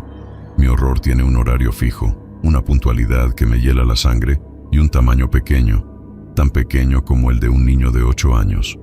Todo comenzó hace 6 meses. O tal vez debería decir que todo terminó hace 6 meses, cuando perdí a Emiliano. No quiero hablar del accidente. No tengo fuerzas para describir el sonido de los frenos ni el silencio absoluto que vino después y que se instaló en mi pecho para siempre. Lo que importa es el vacío, esa ausencia que pesa más que cualquier presencia física. La casa se volvió enorme sin él. Los pasillos parecían estirarse y las habitaciones acumulaban un polvo gris que no era suciedad, sino tristeza. Yo intenté seguir, intenté respirar, levantarme, hacer café, fingir que la vida tenía sentido aunque mi único motivo para despertar se había ido. Pero entonces llegaron los viernes. Emiliano salía de la escuela a las 2 de la tarde. Yo lo esperaba en la puerta. Escuchaba el rechinar de la reja del colegio a unas calles y luego sus pasos. Esos pasos rápidos y desiguales porque siempre venía pateando una piedra o corriendo para llegar antes, a las 2:30 en punto. El timbre sonaba. No era un timbrazo largo. Eran 3 toques cortos. Ta, ta, ta. Su código secreto. Nuestra clave para saber que el mundo estaba en orden y que mi niño estaba en casa.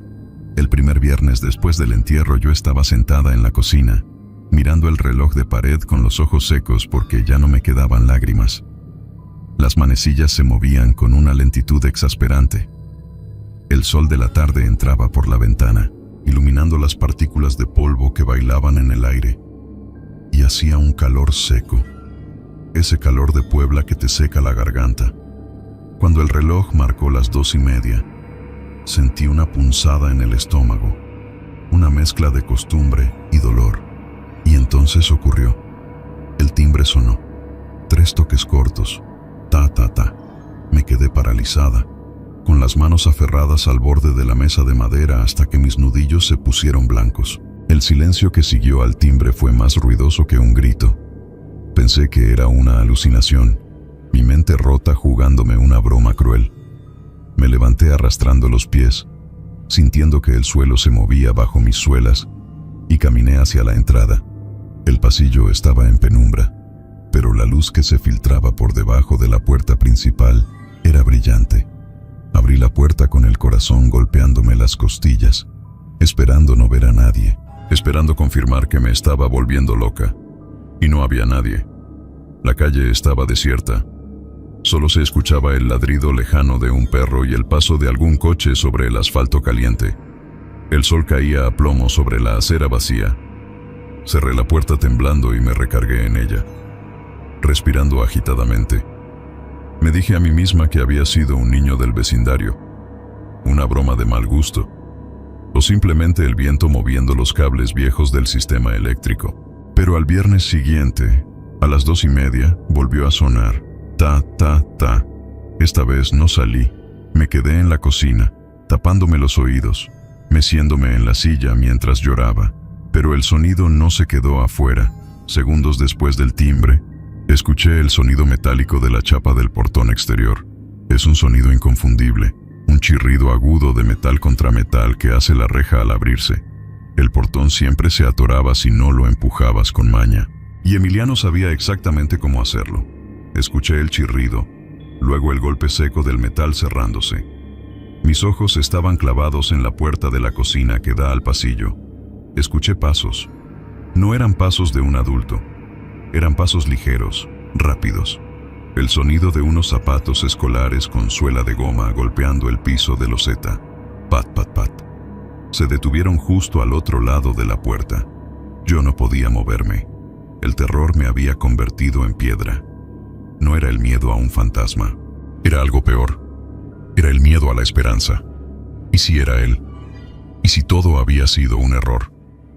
Pero mi mente racional, esa pequeña voz que aún me quedaba, gritaba que eso era imposible, que yo lo había visto en el ataúd, que yo había besado su frente fría antes de que cerraran la caja. La perilla de la puerta giró lentamente. Contuve la respiración hasta que me dolieron los pulmones.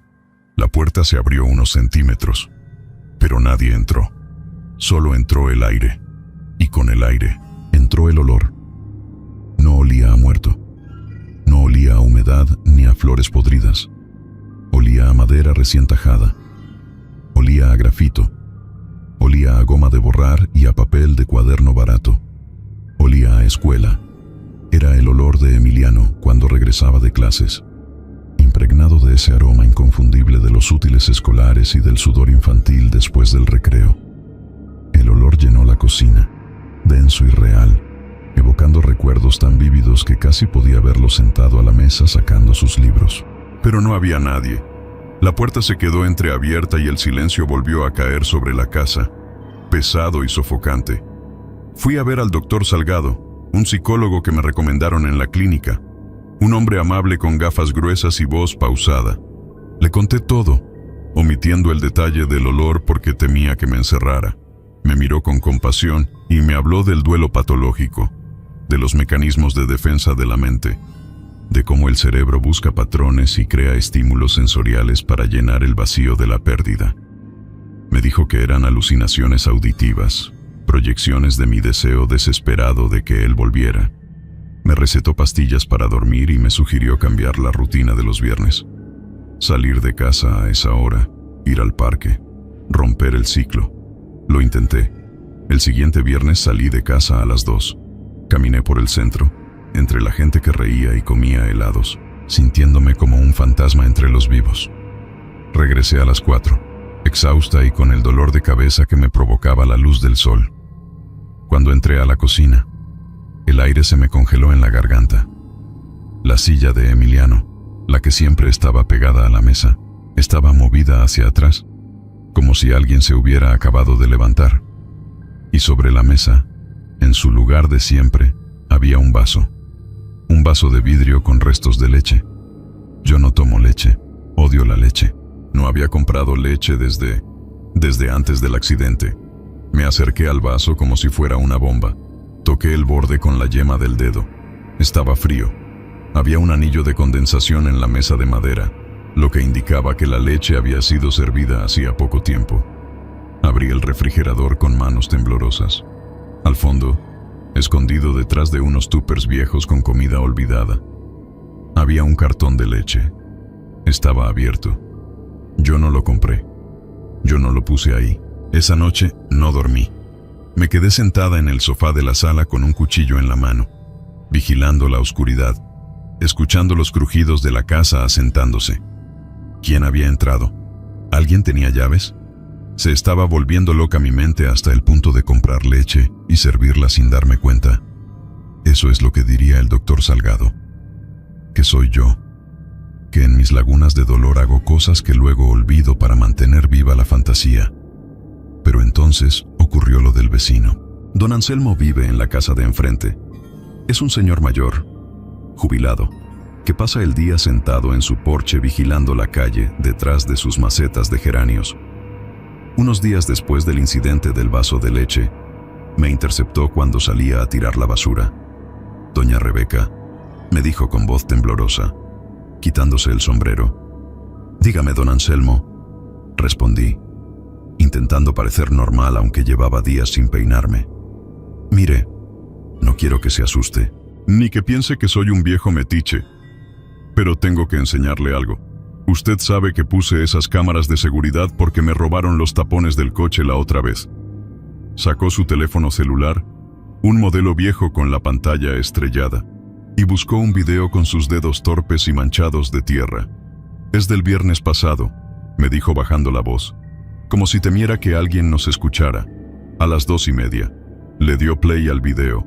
La imagen era granulosa y en blanco y negro, pero se veía claramente la fachada de mi casa y el portón de metal negro. En la esquina de la pantalla se veía la hora. 14:30. Observé la pantalla bajo el sol implacable, entrecerrando los ojos. Durante unos segundos no pasó nada, y luego lo vi. El portón de mi casa se hundió ligeramente hacia adentro, como si alguien lo empujara. La chapa se movió, la manija bajó, y el portón se abrió. Se abrió lo suficiente para que pasara una persona pequeña. Se mantuvo abierto unos segundos, como si alguien estuviera entrando y cerrando con cuidado para no azotar, y luego se cerró suavemente. No había nadie. En la calle no había nadie. Delante del portón no había nadie. Pero el mecanismo se accionó. La física no miente. El metal se movió. Sentí que las piernas me fallaban y me tuve que agarrar del brazo de don Anselmo para no caer al suelo. Él me miraba con una mezcla de terror y lástima. Yo creo que el niño no sabe que ya no vive aquí», susurró el viejo, y sus palabras fueron como un clavo ardiendo en mi cerebro. «El niño no sabe. Hoy es viernes otra vez. Son las 2:15. He decidido no salir. He decidido no tomar las pastillas. He decidido esperar. Estoy sentada en la cocina, en mi silla, frente al lugar vacío de Emiliano. He comprado leche. He comprado lápices nuevos y los he dejado sobre la mesa, sacándoles punta para que el olor sea más fuerte, para invocarlo o para apaciguarlo. No lo sé. La casa está en silencio absoluto. He desconectado el refrigerador para que no haga ruido. He apagado el celular. Solo escucho mi propia respiración y el latido desbocado de mi corazón que retumba en mis oídos como un tambor de guerra. La luz de la tarde entra sesgada, alargando las sombras de las sillas sobre el suelo. El polvo flota estático. Todo parece contener el aliento. Faltan 5 minutos. Me pregunto qué es lo que va a entrar por esa puerta. El doctor dice que es mi mente. El video de don Anselmo dice que es una fuerza invisible. Mi corazón de madre quiere creer que es el espíritu de mi hijo que viene a merendar. Pero hay algo más. Un instinto primitivo y animal en la base de mi nuca que me dice que lo que regresa no es Emiliano. Emiliano está muerto. Su cuerpo está bajo 2 metros de tierra en el panteón municipal.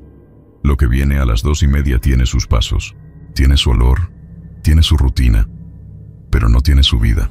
Es un eco, una repetición mecánica y vacía, o peor aún, algo que usa su memoria como un disfraz. 2:29. Mis manos sudan frío sobre el mantel de hule. Siento una presión en el aire, como cuando va a caer una tormenta eléctrica y se te erizan los vellos de los brazos. La temperatura en la cocina ha bajado. Ya no siento el calor de Puebla. Ahora hace frío, un frío que sale de las paredes, que brota del suelo. 2:30. Ta, ta, ta. El timbre, claro y nítido, resonando en la casa vacía. Cierro los ojos. No quiero ver, pero escucho. El chirrido del portón exterior. El golpe metálico al cerrarse. Pat, pat, pat. Los pasos en el pasillo. Vienen rápido, con esa energía inagotable de la infancia. Pero suenan pesados. Demasiado pesados para un niño. O tal vez es que el silencio amplifica todo. Se detienen detrás de la puerta de la cocina. Huelo el grafito. Huelo la madera de cedro. Es tan intenso que me pican los ojos. Es un olor agresivo, no nostálgico. Es como si alguien me hubiera roto un lápiz dentro de la nariz. La perilla gira. No abro los ojos. No quiero ver. Por favor. Dios mío, no me dejes ver. Escucho la puerta abrirse. El aire helado golpea mi cara. ¿Mamá? La voz es de él, es la voz de Emiliano, pero suena mal, suena lejana, como si viniera del fondo de un pozo, o como si estuviera grabada en una cinta vieja y gastada que se reproduce a una velocidad incorrecta. Es plana, sin entonación. Mamá, repite. Siento que algo se acerca a la mesa. Escucho la silla de madera arrastrarse por el suelo. El sonido es áspero, violento. Se sienta. Lo siento ahí, a menos de 1 metro de mí. Siento el frío que irradia su presencia. Es un frío que huele a tierra húmeda y a lápices. Escucho el cartón de leche. Lo está abriendo. El líquido cae en el vaso. Glug, glug, glug. Tengo que abrir los ojos. Soy su madre. Si es él, tengo que verlo. Si es un demonio, tengo que enfrentarlo. Pero el miedo me paraliza. El miedo me dice que si abro los ojos y veo lo que está sentado en esa silla, mi mente se romperá para siempre. Porque sé que no veré a mi niño sonrosado y feliz. Veré lo que quedó, o veré la nada. Y no sé qué es peor. La leche está fría, dice la voz. No es una queja, es una afirmación. Una observación carente de emoción. Siento una mano sobre la mía. Es pequeña. Es la mano de un niño, pero está helada, y dura, y seca, como una rama muerta. Mírame, mamá. El susurro está justo en mi oído. Huelo su aliento. No huele a leche. Huele a polvo. A ese polvo gris que se acumula en las esquinas olvidadas. Mi corazón se detiene. Mis pulmones colapsan. Lentamente, dolorosamente. Abro los ojos. La cocina está igual. La luz de la tarde ilumina la mesa. Frente a mí, la silla está vacía, pero el vaso de leche se está levantando solo. Se inclina en el aire, sostenido por dedos invisibles que dejan marcas de condensación en el vidrio. Veo cómo el nivel de la leche baja. Veo cómo desaparece en una boca que no está ahí. Escucho el trago. Gulp. Y luego, el vaso baja a la mesa con un golpe suave. La silla se empuja hacia atrás. Hasta el próximo viernes, mamá. Los pasos se alejan. Pat, pat, pat. Hacia el cuarto de Emiliano. La puerta de su habitación se abre y se cierra. Y yo me quedo aquí, sola en la cocina, mirando el vaso vacío con la marca de sus labios invisibles en el borde, sabiendo que ahora él está en su cuarto y que no se va a ir.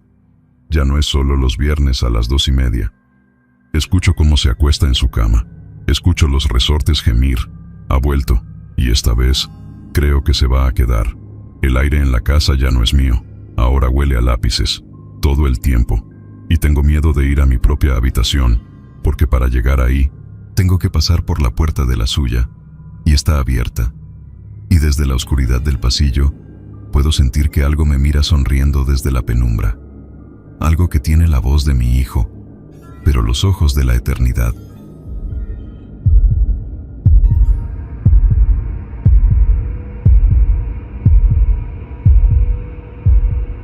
Nunca he sido una persona supersticiosa. De hecho, elegí la enfermería precisamente porque confío en lo que puedo ver y tocar, en la ciencia, en los diagnósticos claros y en el sonido rítmico de los monitores que nos dicen que un corazón sigue latiendo. Pero hay cosas en el Hospital San Claudio que la medicina no puede explicar. Y hay noches en las que el silencio pesa más que el concreto de estas paredes viejas. Trabajo en el turno de noche desde hace 5 años y creí que ya lo había visto todo, desde tragedias que te rompen el alma hasta milagros que te hacen dudar de tu ateísmo. Pero nada me preparó para lo que ocurre los viernes en el ala de pediatría, específicamente en el pasillo que conecta con el antiguo edificio de la morgue. Todo empezó hace unos meses. Era un viernes de noviembre. De esos en los que el frío de la Ciudad de México se mete hasta los huesos y la neblina baja tan densa que las luces de la calle parecen fantasmas naranjas flotando en la nada. El hospital estaba inusualmente tranquilo esa noche. El tipo de tranquilidad que los enfermeros veteranos odiamos porque sabemos que suele ser el preludio de algo terrible. Yo estaba en la estación de enfermería revisando expedientes y tratando de mantenerme despierta con un café que ya estaba tibio y sabía a plástico quemado. El reloj en la pared marcaba las 3:15 de la madrugada. Esa hora muerta en la que el cuerpo humano parece entrar en una pausa biológica y la mente empieza a jugar trucos. Recuerdo que levanté la vista porque sentí una corriente de aire helado. No era el aire acondicionado.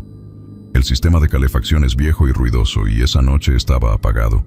Era un frío distinto, un frío seco y estático que me erizó los vellos de la nuca y me hizo frotarme los brazos instintivamente.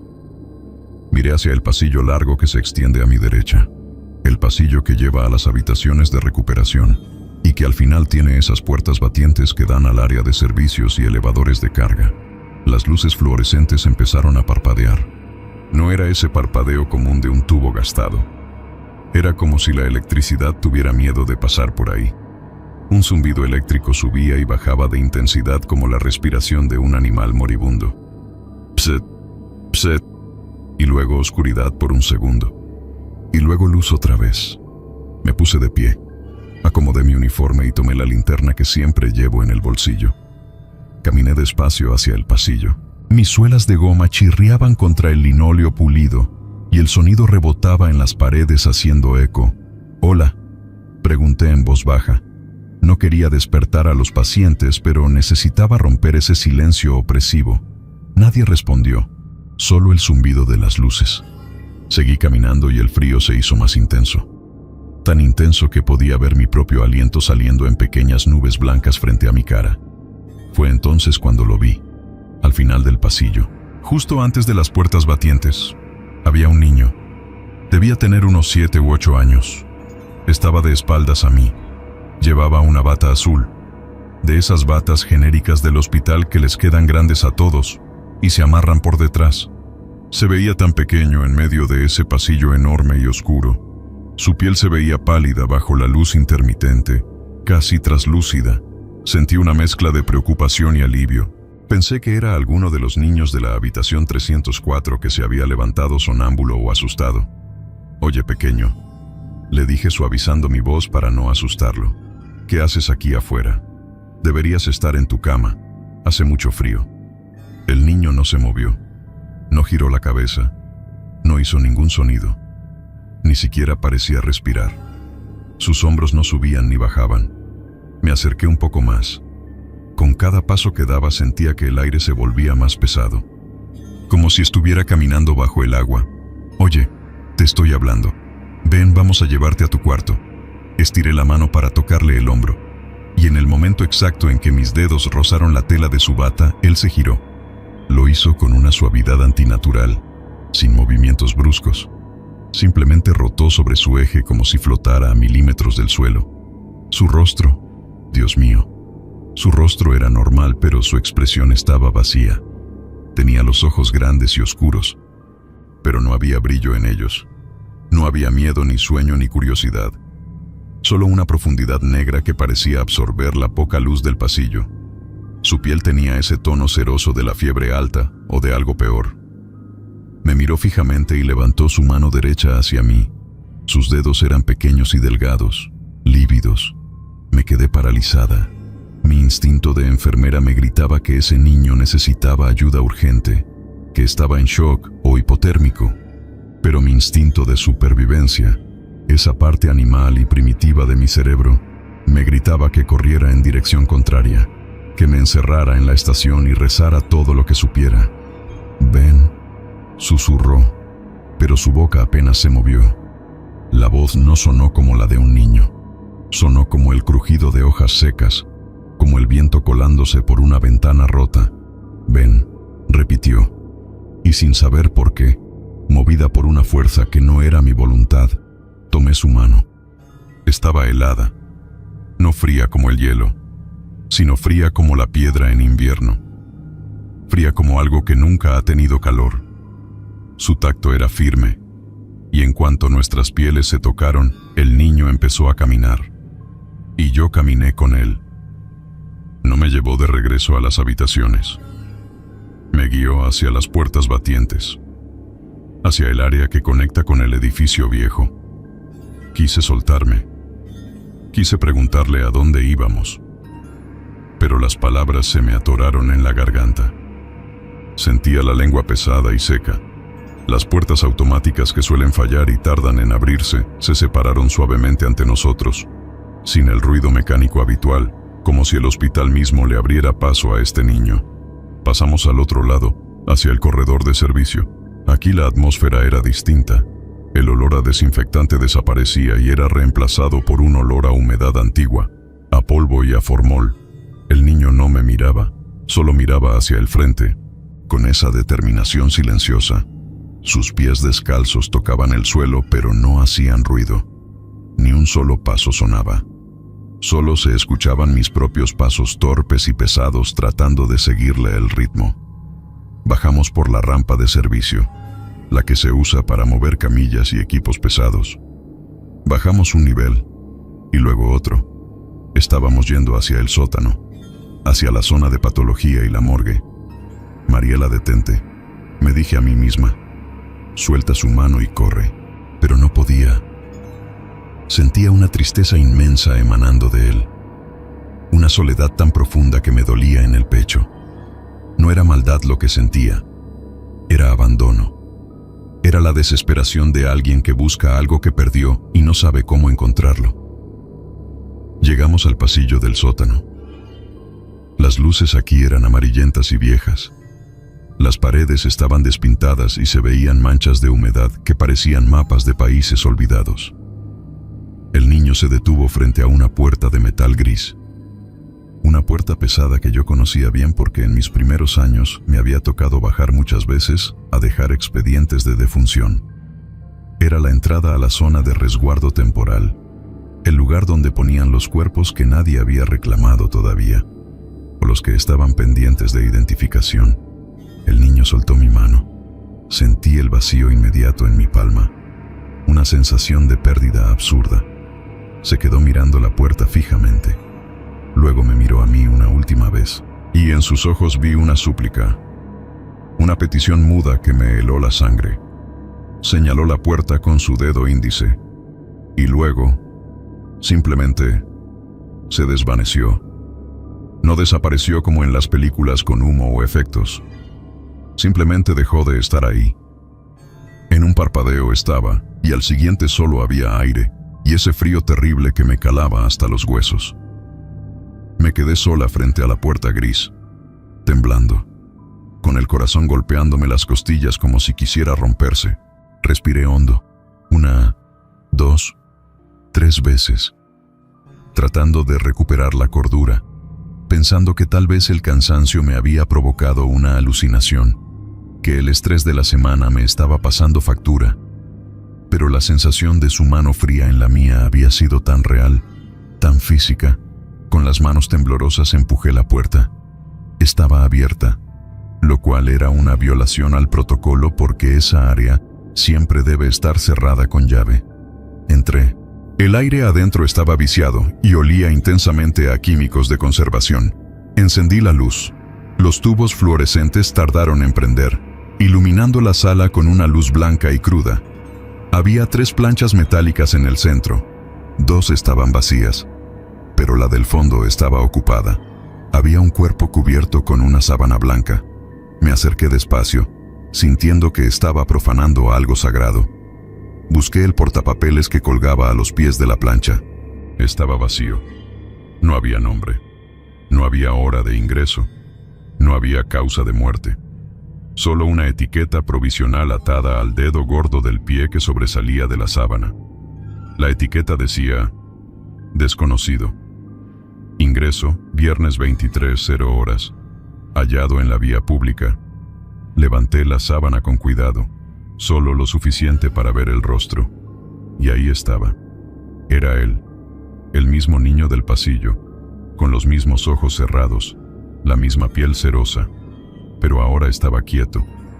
Definitivamente quieto, sin esa energía triste que lo rodeaba arriba. Bajé la sábana rápidamente.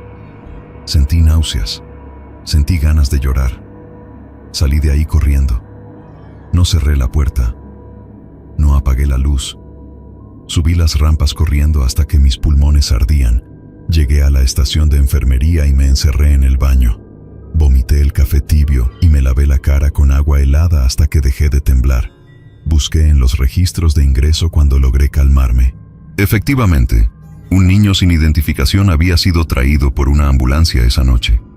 Atropellado cerca del hospital. Murió en el trayecto. Nadie había venido a preguntar por él. No tenía familia. No tenía nombre. Era solo un cuerpo pequeño en una ciudad inmensa y cruel. Desde esa noche, cada viernes siento la misma ansiedad cuando el reloj se acerca a las 3 de la mañana. He pedido cambios de turno. He inventado excusas para no estar en el pabellón de pediatría los viernes, pero a veces no puedo evitarlo. Y cuando estoy ahí, sola en la estación, siento el frío. Veo las luces parpadear y sé que él está ahí, en el pasillo, esperando a que alguien le tome la mano. No para hacer daño, sino porque tiene miedo, porque está perdido en la oscuridad de un hospital que nunca fue su hogar. Y lo más triste, lo que no me deja dormir por las noches, es pensar en cuántos viernes más tendrá que vagar por esos pasillos, buscando una salida que se cerró para él en el momento en que su corazón dejó de latir. A veces pienso en bajar, pienso en ir a buscar los registros antiguos, porque tengo la sospecha de que esto no pasó solo ese viernes. Tengo la sospecha de que ese niño lleva años ahí, atrapado en un bucle. O tal vez son niños diferentes, todos los olvidados, todos los que mueren solos en esta ciudad monstruosa